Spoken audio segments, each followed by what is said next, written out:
Hi friends, jamun ಮಾಡೋದು ಹೇಗೆ ಅಂತ ತೋರಿಸ್ತಾ ಇದ್ದೀನಿ. ಜಾಮೂನ್ ಮಾಡೋಕ್ಕೆ ಇಲ್ಲಿ ಜಾಮೂನ್ ಪ್ಯಾಕೆಟ್ ತೊಗೊಂಡಿದ್ದೀನಿ. ಹಾಗೆ ಪಾಕಕ್ಕೆ ನಾನು ಈ ಗ್ಲಾಸಲ್ಲಿ 2 ಗ್ಲಾಸ್ ಸಕ್ಕರೆ ತೊಗೊಂಡಿದ್ದೀನಿ. ಮತ್ತು ಸ್ವಲ್ಪ ನೀರು ಹಾಕ್ಕೊಂಡು 1.5 ಗ್ಲಾಸಷ್ಟು ನೀರು ಹಾಕ್ಕೊಂಡು ಪಾಕ ಮಾಡೋಕ್ಕೆ ಕುದಿಯೋಕ್ಕೆ ಇಟ್ಕೊಂಡಿದ್ದೀನಿ. ಇಲ್ಲಿ 2 ಕಪ್ಪು ಜಾಮೂನ್ ಪೌಡ್ರ್ ತೊಗೊಂಡಿದ್ದೀನಿ ಈ ಕಪ್ ಅಳತೆಯಲ್ಲಿ.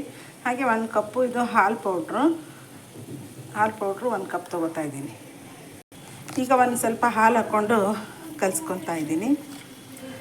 ನೋಡಿ, ಇದು ಸ್ವಲ್ಪ ಹಾಲು ಹಾಕ್ಕೊಂಡು ಕಲಿಸ್ಕೊಬೇಕು.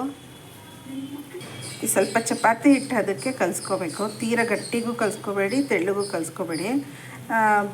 ಬ್ರೇಕ್ ಆಗದೆ ಇರೋ ಥರ ಉಂಡೆ ಮಾಡಿದಾಗ ಉಂಡೆಗಳು ಹೊಡ್ಕೋಬಾರ್ದು ಕಟ್ಟುವಾಗ. ಆ ಥರ ನೋಡಿ ಒಂದು ಹದವಾಗಿ ಕಲಿಸ್ಕೊಳ್ಳಿ. ನೋಡಿ, ಈ ಥರ ಚೆನ್ನಾಗಿ ಕಲಿಸ್ಕೊಳ್ಳಿ. ನಾದಿ ಏನಾಗಲ್ಲ, ಚೆನ್ನಾಗಿ ನಾದ್ಬಿಟ್ಟೆ ಕಲಿಸ್ಕೊಳ್ಳಿ. ನೋಡಿ, ಈ ಥರ ಒಂದೊಂದೇ ಸಣ್ಣ ಸಣ್ಣ ಉಂಡೆಗಳು ಮಾಡ್ಕೋಬೇಕು. ನೋಡಿ, ಇಷ್ಟು ಸೈಜಿಗೆ ಮಾಡ್ಕೋತಾ ಇದ್ದೀನಿ. ಅವು ಬ್ರೇಕ್ ಇಲ್ಲದೆ ಇರೋ ಥರ, ಇಲ್ಲದೆ ಇರೋ ಥರ ನೈಸಾಗಿ ಮಾಡ್ಕೊಳ್ಳಿ ಉಂಡೆಗಳನ್ನ. ನೋಡಿ, ಈ ಥರ ನೋಡಿ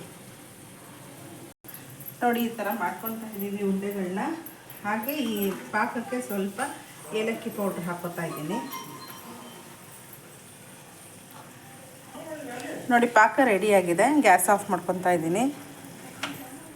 ನೋಡಿ, ಈ ಥರ ರೌಂಡ್ ಜಾಮೂನ್ ಮಾಡ್ಕೊಂಡಾದ್ಮೇಲೆ ಹೀಗೆ ತುಪ್ಪದಲ್ಲಿ ಕರ್ಕೊತಾ ಇದ್ದೀನಿ. ತುಪ್ಪ ಹಾಕ್ಕೊಂಡೆ ಕರ್ಕೊತಾ ಇದ್ದೀನಿ. ಎಣ್ಣೆಲೂ ಮಾಡ್ಬೋದು. ತುಪ್ಪ ಹಾಕಿದ್ರೆ ಸ್ವಲ್ಪ ಟೇಸ್ಟಾಗಿರುತ್ತೆ. ಸ್ವಲ್ಪ ಬ್ರೌನ್ ಕಲರ್ ಆಗೋವರೆಗೂ ಮಾಡಿಕೊಂಡು ಆ ಕಡೆ ಪಾಕ ಇಟ್ಕೊಂಡಿದ್ದೀನಲ್ಲ, ಪಾಕದಲ್ಲಿ ಹಾಕ್ಕೋಬೇಕು. ನೋಡಿ, ಈ ಥರ ಕರ್ಕೊಂಡಿದ್ದೀನಿ ತುಪ್ಪದಲ್ಲಿ.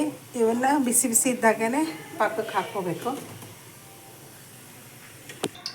ನೋಡಿ ಫ್ರೆಂಡ್ಸ್, ಫೈನಲ್ ಆಗಿ ಜಾಮೂನ್ ರೆಡಿಯಾಗಿದೆ. ಎಷ್ಟು ಚೆನ್ನಾಗಿದೆ ನೋಡೋಕ್ಕೆ. ಈ ಮಿಲ್ಕ್ ಪೌಡ್ರ್ ಹಾಕೋದ್ರಿಂದ ತುಂಬ ಸಾಫ್ಟಾಗಿ ಚೆನ್ನಾಗಿ ಬರುತ್ತೆ.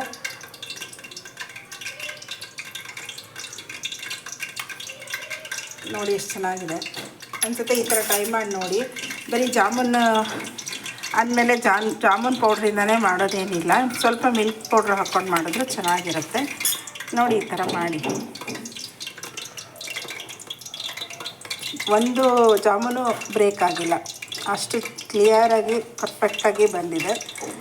ಹೇಗಿದೆ ಅಂತ ಹೇಳಿ, ನೋಡಿ, ಮಾಡಿ. ಈ ಥರ ಮಾಡಿ ಕಮೆಂಟ್ ಮಾಡಿ, ಲೈಕ್ ಮಾಡಿ, ಶೇರ್ ಮಾಡಿ. Thank you.